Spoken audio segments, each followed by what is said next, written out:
UKLO 1 year masters. No IELTS required up to 5 years visa. High visa success rate. Hyderabad మహానగరంలోని చెరువుల్ని ఆక్రమించేసి FTL buffer zone పరిధిలో కట్టేస్తున్న అక్రమ నిర్మాణాలపై హైడ్రా దూకుడు పెంచింది. 40 రోజుల వ్యవధిలో హైడ్రా వ్యవహరించిన తీరు, అది చేపట్టిన చర్యలు పెను సంచలనంగా మారటమే కాదు, ఇప్పుడు వార్తలు మొత్తం హైడ్రా చుట్టూనే తిరుగుతున్న పరిస్థితి.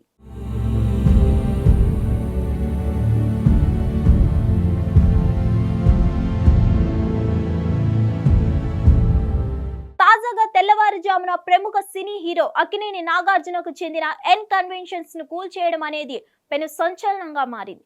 దీంతో గడిచిన 40 రోజుల్లో హైడ్రా ఎన్నెన్ని ఆస్తుల్ని కూల్చేసింది, అందులో ప్రముఖులకు చెందిన ఆస్తులు ఎన్ని, వారెవరు, పక్షపాతంతో రేవంత్ సర్కార్ వ్యవహరిస్తుందా లాంటి ప్రశ్నలు తలెత్తుతున్నాయి.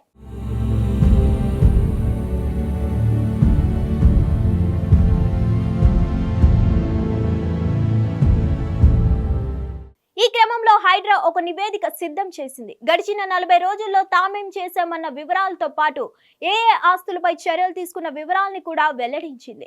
ఇందులో పలు ఆసక్తికర విషయాలు ఉన్నాయి. మొత్తం 40 రోజుల్లో 18 చోట్ల చెరువులు, పార్కు స్థలాల్లోని కట్టడాల్ని నేలమట్టం చేసిన హైడ్రా కారణంగా 43.94 ఎకరాల భూమి విస్తీర్ణం చెరువు ప్రాంతాల పరిధిలోకి వచ్చేసినట్లుగా పేర్కొన్నారు.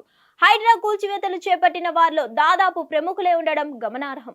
వీరిలో సొంత పార్టీకి చెందిన నేతలు మొదలు విపక్షాలకు చెందిన వారు, సమాజంలో ఉన్నత స్థానంలో ఉన్న వారితో పాటు ప్రముఖులు, సెలబ్రిటీలతో పాటు ఎవరిని విడిచిపెట్టలేదన్నట్లుగా రిపోర్ట్లోని వివరాలని చూస్తే అర్థమవుతుంది. నివేదికలో పేర్కొన్న ప్రముఖుల పేర్లను చూస్తే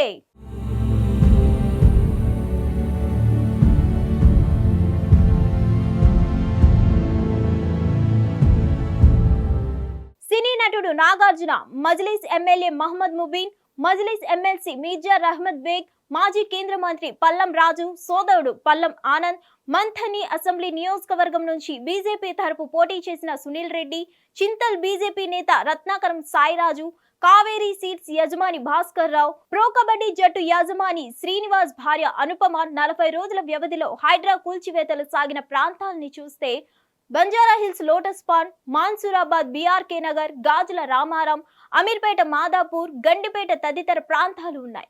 ఇక నందగిరి హిల్స్ పార్క్ ప్రహరీ గోడను కూల్చేశారు.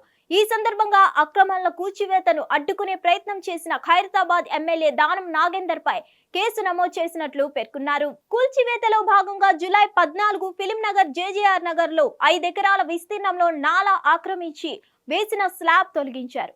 ఆగస్టు 8 గాజుల రామారం, చింతల్ చెరువులో 3.5 ఎకరాలను బీఆర్ఎస్ స్థానిక నేత రత్నాకరం సాయిరాజ్ ఆక్రమించి 54 రేకుల షెడ్లు వేస్తే నేలమట్టం చేశారు. August 9 Jubilee hills, Nandagiri hills లో 0.18 ఎకరాల్లో వేసిన 16 షెడ్ల తొలగింపు. ఈ సందర్భంలోనే ఎమ్మెల్యే దానం జోక్యం చేసుకోవడం జరిగింది. ఆగస్టు 10 రాజేంద్ర నగర్, బమ్రుద్దీన్ దౌలా చెరువులో 12 ఎకరాల విస్తీర్ణంలో అక్రమ నిర్మాణాల కూల్చివేత. బహదూర్పూర్ మజ్లిస్ ఎమ్మెల్యే మహమ్మద్ ముబీన్ ఆక్రమించి G+5 అంతస్తులు కట్టారు.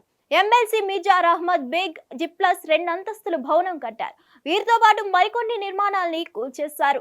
ఆగస్టు 14 ప్రగతి నగర్, ఎర్రకుంట చెరువులో 0.29 ఎకరాలు ఆక్రమించి కట్టిన 3-5 అంతస్తుల భవనాలని కూల్చేశారు. ఆగస్టు 18 ఖానాపూర్లో 8.75 ఎకరాల మేర గండిపేట చెరువును కబ్జా చేసి కట్టిన 14 నిర్మాణాల కూల్చివేత. చిలుకూరులో, ఉస్మాన్ సాగర్ లో 6.5 ఎకరాల్లో కట్టిన 10 నిర్మాణాల కూల్చివేత.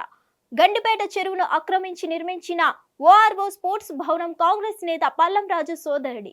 ఇదే రోజు కావేరీ సీట్స్ యాజమాని, మంథని బీజేపీ ఎమ్మెల్యే అభ్యర్థి, ప్రో కబడ్డీ జట్టు యాజమాని శ్రీనివాస్ సతీమణికి చెందిన నిర్మాణాలని నేలమట్టం చేశారు. ఆగస్టు 24 మాదాపూర్ తమ్మిడికుంటలో 4.9 ఎకరాలు ఆక్రమించి సినీ నటుడు నాగార్జున నిర్మించిన ఎన్ కన్వెన్షన్ కూల్చివేతను జరిపారు. మరిన్ని అప్డేట్స్ కోసం stay tune to hit TV. Hit TV app ని డౌన్లోడ్ చేసుకోండి. ఇందులో short news, live news, entertainment movies అన్ని అవైలబుల్ గా ఉన్నాయి. Please download Hit TV app. Hit TV app. Hit TV యాప్ని ఫ్రీగా డౌన్లోడ్ చేసుకోండి.